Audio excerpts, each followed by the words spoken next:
नमस्कार दोस्तों।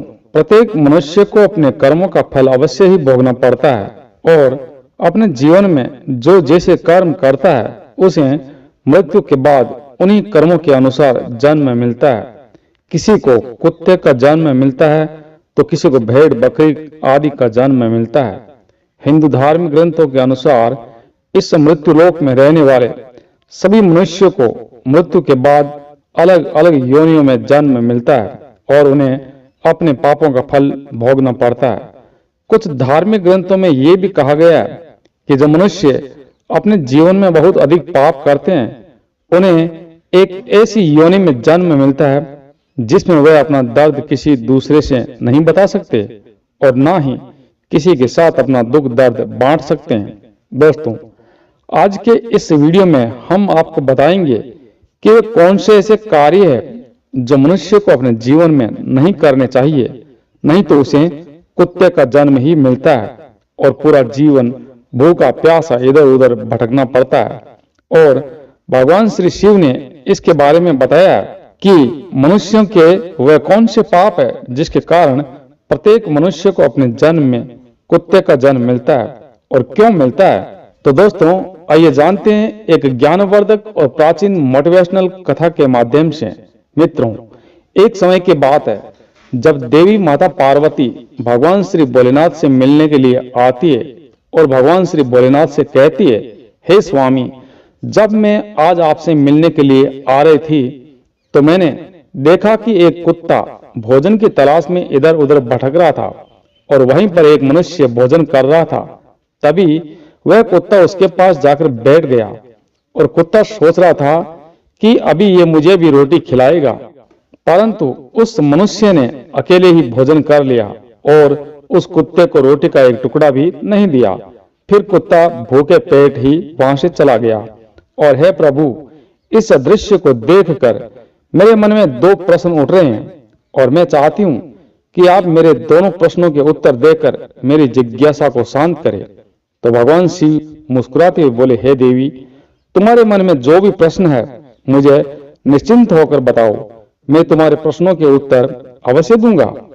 तो देवी पार्वती बोली, हे स्वामी, मेरा पहला प्रश्न यह है कि आखिर किस कारण मनुष्य को कुत्ते का जन्म मिलता है और वह कौन से कार्य है जो मनुष्य को अपने जीवन में कभी नहीं करने चाहिए, नहीं तो उसे कुत्ते का जन्म मिलता है। और मेरा दूसरा प्रश्न यह है कि कुत्ते को रोटी खिलाने से हमें कौन सा पुण्य मिलता है। तो भगवान श्री भोलेनाथ बोले, हे देवी, मैं तुम्हें एक कथा सुनाता हूँ जिसे सुनकर तुम्हें तुम्हारे प्रश्नों के उत्तर मिल जाएंगे, परंतु इस कथा को पूरा मन लगाकर सुनना। तो देवी पार्वती बोली, हे प्रभु, आप कथा सुनाइए, मैं कथा को पूरा मन लगाकर ही सुनूंगी। दोस्तों, यदि आप अपने जीवन में कुछ नया सीखना चाहते हैं तो आप हमारे चैनल को सब्सक्राइब कर सकते हैं। और हाँ दोस्तों, वीडियो को लाइक करके अपने सभी दोस्तों को शेयर ज़रूर करें।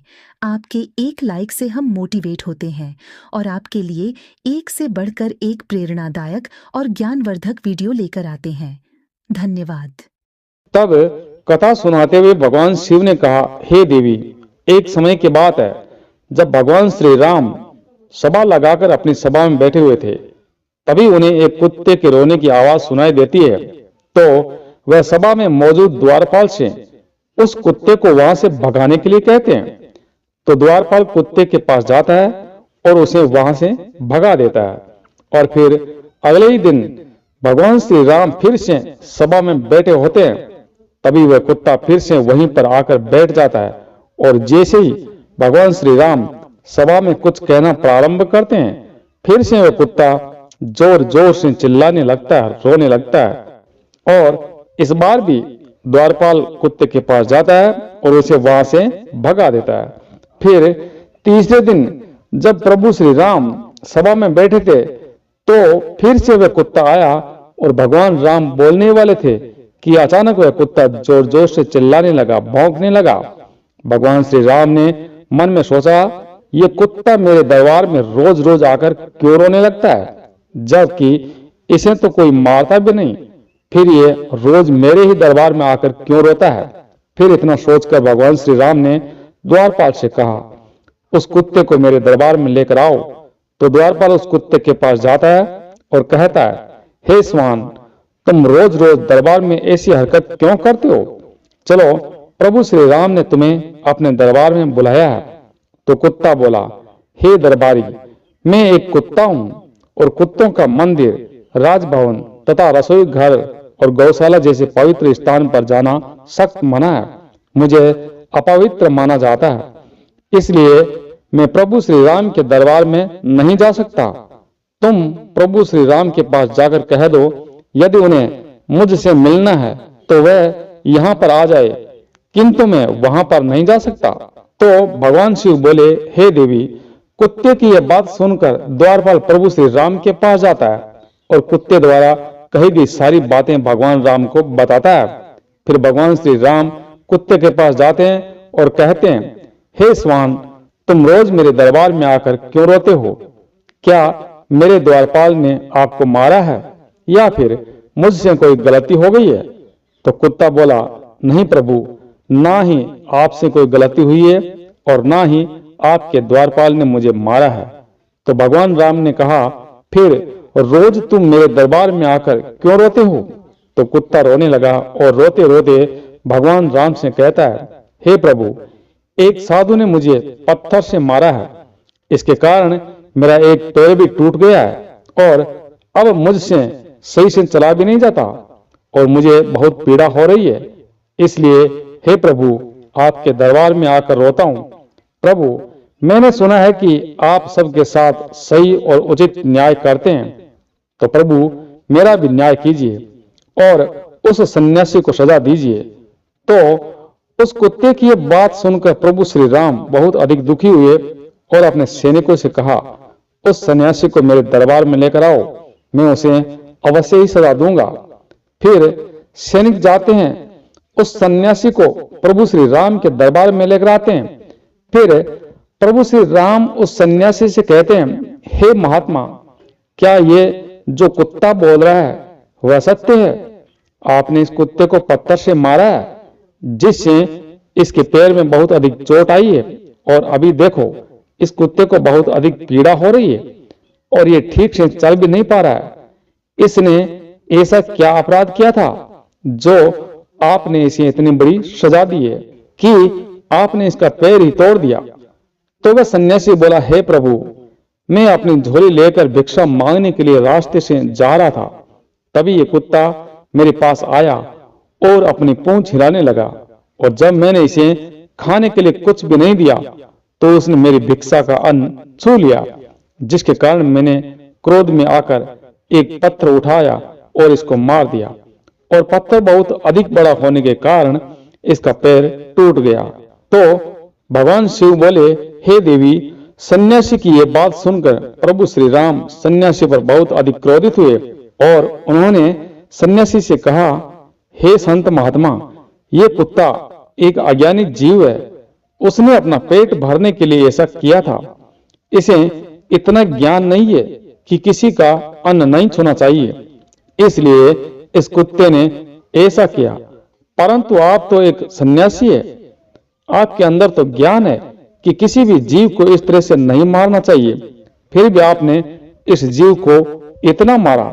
इसलिए अपराध इस कुत्ते ने नहीं, बल्कि अपराध तो आपने ही किया है।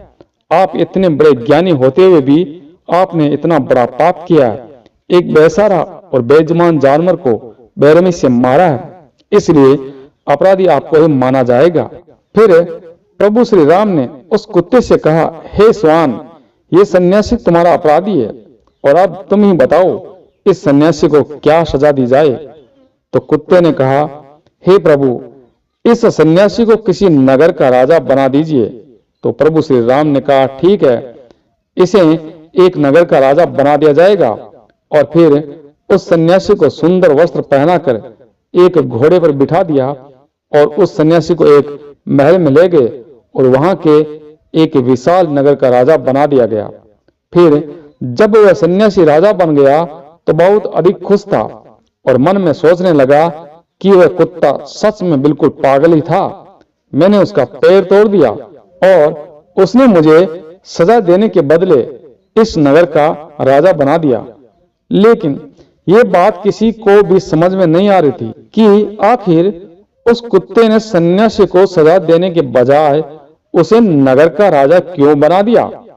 तो कुछ लोग इसी प्रश्न का उत्तर जानने के लिए प्रभु श्री राम के पास गए और प्रभु श्री राम से पूछने लगे, हे प्रभु, इस कुत्ते ने उस सन्यासी को सजा देने के बजाय नगर का राजा क्यों बना दिया, जबकि उस सन्यासी ने तो कुत्ते का पैर ही तोड़ दिया था। तो इस कुत्ते को तो सन्यासी को सजा दिलवानी थी। लोगों की यह बात सुनकर प्रभु श्री राम ने कहा, इस प्रश्न का उत्तर तो आप लोगों को वह कुत्ता ही दे सकता है कि आखिर उसने ऐसा क्यों किया। तब सभी लोग उस कुत्ते के पास गए और उस कुत्ते से पूछा, हे स्वान, तुमने उस सन्यासी के साथ ऐसा क्यों किया? उसे सजा देने के बजाय उसे एक नगर का राजा बना दिया, जबकि उसने तो तुम्हारा एक पैर ही तोड़ दिया था। तो कुत्ता मुस्कुराते हुए बोला, तुम जानना चाहते हो कि मैंने उस सन्यासी को सजा देने के बजाय उसे एक नगर का राजा क्यों बना दिया? तो कुत्ता कहने लगा, हे नगरवासियों, मैं भी पिछले जन्म में एक राजा था और मैं गरीबों पर खूब अत्याचार करता था। मेरे नगर में जितने भी लोग थे सभी बहुत अधिक गरीब थे और वह दिन भर खेतों में मेहनत मजदूरी करके जो अन्न उगाते थे उसमें से आधा मैं ले लेता था, और जो भी मुझे अपने अन्न में से आधा हिस्सा नहीं देता था उसे मेरे सैनिक बहुत मारते थे और उनकी मेहनत का धन में हड़प लेता था। पिछले जन्म में मैंने बहुत सारे पाप किए थे, इसी कारण इस जन्म में मुझे कुत्ते का जन्म मिला है और अब मैं पिछले जन्म के किए गए पापों का फल भोग रहा हूं। और मैंने उस सन्यासी को इसलिए राजा बनाया है ताकि उसे भी अगले जन्म में कुत्ते का ही जन्म मिले और तब उसे पता चलेगा कि कुत्ते का जीवन कैसा होता है और अपना पेट पालने के लिए क्या क्या करना पड़ता है और एक एक अन्न के दाने के लिए कितना तरसना पड़ता है और कितने लोगों से मार खानी पड़ती है। फिर इस तरह उस कुत्ते की बात सुनकर सभी की समझ में आ गया कि उस कुत्ते ने उस सन्यासी को राजा क्यों बनाया। दोस्तों, फिर भगवान श्री भोलेनाथ माता पार्वती से कहते हैं, हे देवी, अब मैं तुम्हारे दोनों प्रश्नों के उत्तर देता हूं। तुम्हारा पहला प्रश्न था कि वह कौन से कार्य जो एक मनुष्य को अपने जीवन में नहीं करने चाहिए, नहीं तो उसे कुत्ते का जन्म मिलता है। तो समझ लो, जो मनुष्य उस राजा की तरह अपने जीवन में बहुत अधिक पाप करते हैं उन्हें कुत्ते का जन्म मिलता है। तुम्हारा दूसरा प्रश्न था कि कुत्ते को रोटी खिलाने से हमें कौन सा पुण्य मिलता है। तो समझ लो, जो मनुष्य कुत्ते को भोजन कराता है ऐसे मनुष्य को अपने जीवन में किए गए पापों से मुक्ति मिलती है तथा उसके जीवन में अनजाने में किए गए पाप नष्ट हो जाते हैं। इसलिए प्रत्येक मनुष्य को कुत्ते तथा भिखारी को रोटी खिलानी चाहिए।